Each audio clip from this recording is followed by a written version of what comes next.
There were several things that happened in my early life that attracted me to the Buddhist. One was the turnoff of Christianity, the abuse of Christianity. The second was my interest in martial arts in Japan. Third was a very vivid dream that I had when I was in university. There were several concepts in Buddhism that I found very interesting. One was the concept of karma, ending the endless cycle of karma, bad karma, or inen, as they say in Japanese.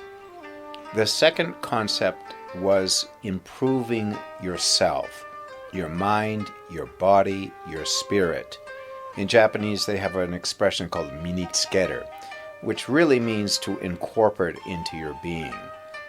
The other concept of Buddhism I found so interesting was the way that they use Zen meditation or koans or other activities to loosen up the mind in a world that can be so confusing and chaotic and programmed in the world such as the matrix we have today. The Buddhist gods were interesting to me. I found that Miroku Bosatsu, Amida Norai, Jizu, some of the older Shinto and Hindu crossovers like the Seven Gods of Luck, Ebisu, Jurojin, Fukuroji, Bishomon, Benzaiten, Daigokoten, Ebisu, and the many other crossovers they had from various religions dealing with Shintoism, Hinduism, Chinese Confucianism, and so on.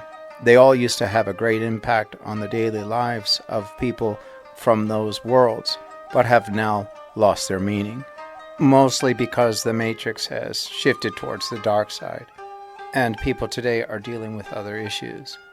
What else I found interesting is the stark contrast for something like Thai Buddhism versus Japanese Buddhism. Japanese Buddhism is much more simple, whereas the Thai Buddhism is much more colorful. And both have their stories and both have their past. But unfortunately, like anything in the Matrix tends to have all these variations, just like they do in Christianity and other religions, that really have nothing to do with the truth, or the original meanings that have been distorted over time. And again, of course, the truth being whatever that is for the individual.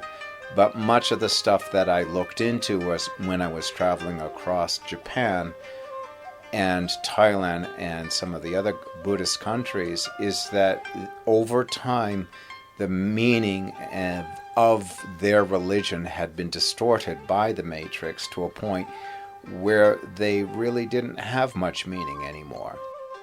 Or they had become cults. I also noticed when I went to certain temples, the more popular ones never seemed to have any spirits or energy. Some of the quaint, more quiet, out-of-the-way ones did. It seemed as though that the spirits of the past lingered in the places that were most sacred, that were most quiet, and less populated. While that wasn't always the case, it was generally the rule. If I go to a place and feel kind of empty and just kind of going through the motion, I know probably that Buddhist temple is more after its popularity, its finances, than actually practicing what they really used to believe. Of course, the Buddhists had their own hell and their own sins.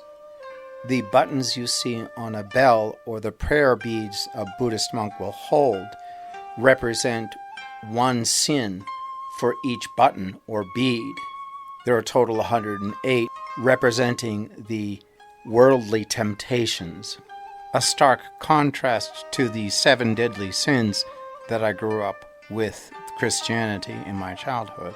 Nonetheless, there are times that I went to some places that were so beautiful, so serene, so spiritually fulfilling, that I'll never forget them. I remember going up to one temple and having tea with a fellow teacher, actually he was the principal of the school that I worked at the time, because he was friends with the Buddhist monk that lived up in the mountains. So he drove me up there and we looked at the temple, and there was nothing but nature, some tea, a few sweets, and just the whole beauty of the land. And boy, that was really moving, to say the least. Now, for me as an individual, it would be impossible to give up the life that I had in order to become a Buddhist monk or something like this. There's just too many things in my psyche to surrender to such a lifestyle in my youth. Now I would love it, but in my youth it would be impossible. There were too many things for me to see and explore. On top of that, I later realized there was a couple of individuals I had to meet within the matrix to help end the karma that had been created many, many years ago. The dream that I had, as I mentioned earlier, was of me waking up in the samurai era, which shouldn't surprise anyone. I've been practicing martial arts all my life. But I woke up in the dream and I was walking with a friend, a fellow samurai, and we both were not armored. We just had the yukata and the hakama and our swords. And suddenly he turned at me as we were laughing and he cut me down. And as I died, the spirit pulled me out of my deceased body. I didn't feel any pain. I just shouted and then I was dead. And I later realized some of the mistakes that I had made that led up to that. So I went to a dojo with two people who were reincarnated from that lifetime, and we went through the whole scenario. That will take a complete other video to explain exactly what went down in order to see what happened in that life that influenced what happened in this life. However, the short version of it is somewhat simple. Basically, I went into a dojo that had these two individuals that were from that life. And their ancestors were telling me, because they knew that I could see and I could hear, and that the near-death experience, this is one of their requests, that they could see if I could undo what had been done in those days. And so we went through the whole motions and repeated almost exactly the same thing without the bloodshed, without the timeline. Of course, it's a modern timeline, but everything else was the same.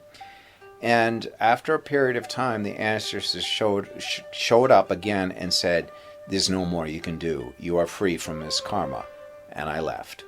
The sad part is that both people that were of that karma were people that I were very fond of. But unfortunately, their sins, especially the sensei, the teacher of the dojo that I went to, was particularly corrupted by his ego, and it could not be undone.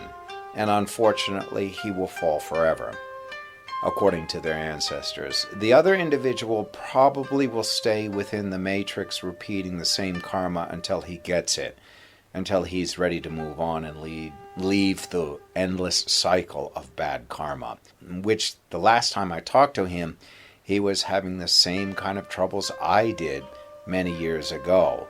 And it was very heartbreaking for me to see, because I knew what he was heading for. So in the end, I find Buddhism something worth exploring. However, again, if you try to look into the religion through media or the like, you're likely to get a distorted view of what it's really all about. The near-death experience showed me that the Buddhists are very real, and that there are many paths you can take to reach the end of karma. The Buddhists showed me a lot of things. They showed me how people try to get away with cheating, lying, deceiving, in order to look good. And this is what Buddha had figured out, that all the material things in the world, well, they're nice to have and stuff, they really are about ego, trying to say that you're more than something than that you really are. It was particularly Miroko Bosatsu who had shown me this particular area. The Buddhists seem to not be so interested in helping other people in this world unless they're ready to leave it and enter their world. It's not that they are judgmental or anything like that. They just know perfectly well that if somebody's still struggling in the world of good versus evil, there's not a whole lot they can do until that individual is ready to leave it. But what I love about the Buddhists is that they have such a very different view of this world than the many other religions. They proverbs, their koans, and their other mental disciplines really give insight on how this world really works, as opposed to how the Matrix wants you to think it works. And that's what I find so fascinating about them. Their spiritual, physical, and mental practices I find also very appealing. While martial arts, for example, can be very competitive, as you get older, you begin to realize it's not about competition. It's not about winning or losing.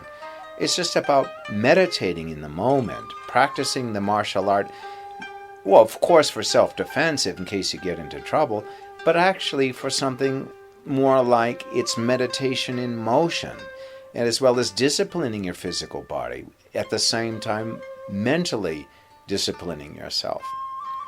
These are concepts I find very, very logical and very fulfilling in my way. I did Zen meditation for a long time, but I found that if I do martial arts, I can meditate and reach the same sort of consciousness without sitting for long periods of time, actually doing it in motion. And for me, that was much more suitable. I did go to one of the original Zen Buddhist temples in Niigata.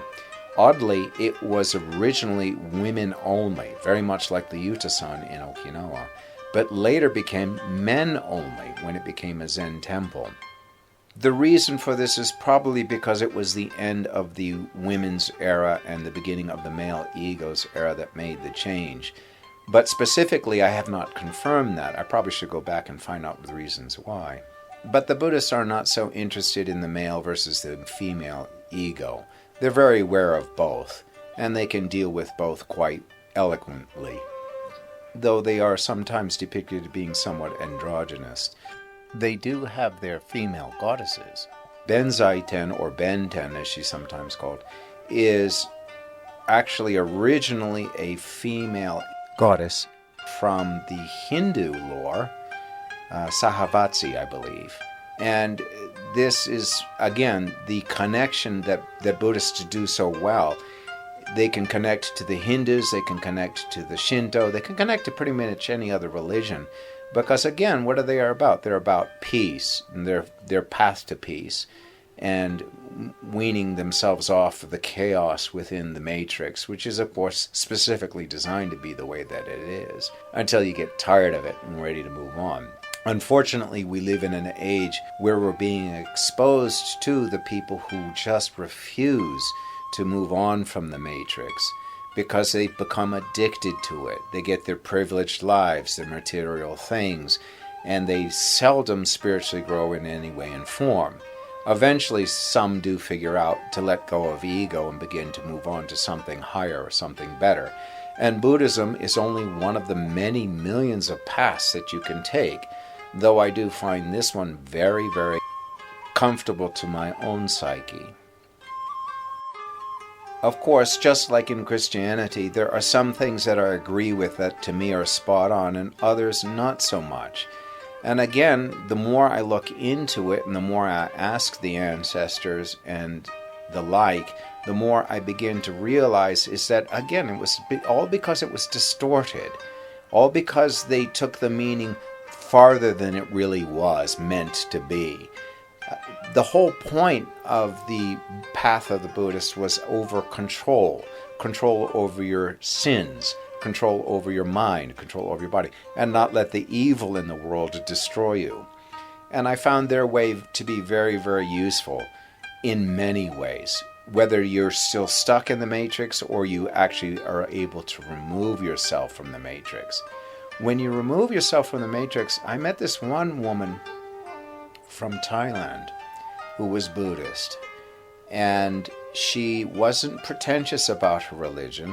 She wasn't anything but just very pure, kind, gentle, peaceful individual. Absolutely beautiful, both physically and spiritually. When you go to Thailand, you see all the people in the market who are shouting and screaming and all a part of the matrix. But every now and then, if you go to one of the local places that isn't a tourist trap, and you find one of these people, you see how very peaceful and how quiet they are within themselves. They're very easy to be around. Unlike the people in the Matrix who are struggling with the game of good versus evil, they're very difficult to be around because of their ego. Their ego is always trying to manipulate to be a way that they want to see you as opposed to what you really are. That's why the Buddhists came up with the expression, you are really three people. You are what you think you are what other people think you are, and you are what you really are. And finding that last one takes a lot of discipline to get to understand that. However, discipline to a lot of people seems to be something that people shun when they don't realize that actually discipline doesn't make life more difficult. It makes it easier because you simplify everything. You're in more control of yourself. And of course, I'm talking about the self-discipline that comes within and not the discipline that comes from other people with an agenda. If you allow the matrix to control your life becomes very confusing, distorted, and troubling. And on I could go. The last thing I'd like to point out before closing the subject is what is known as Kanno Renshu. I learned this from martial arts, which really originated from some of the Buddhist teachings. Kanno Renshu really means to be able to pick up things that are very difficult to see. It's how I learned to see people's auras, or to feel them, really. The Zen meditation, the martial arts, all of that kind of training allowed me to pick up very subtle nuances from people that allowed me to see immediately into their psyche. And beyond that, such as ghosts and other things. It's called reikonshyoi in Japanese, which means to be very intuitive, to the point where you can see spirits from the other side. Well, that's all for this video. I hope you enjoyed it. If you have any questions, please let me know. And thanks again for watching.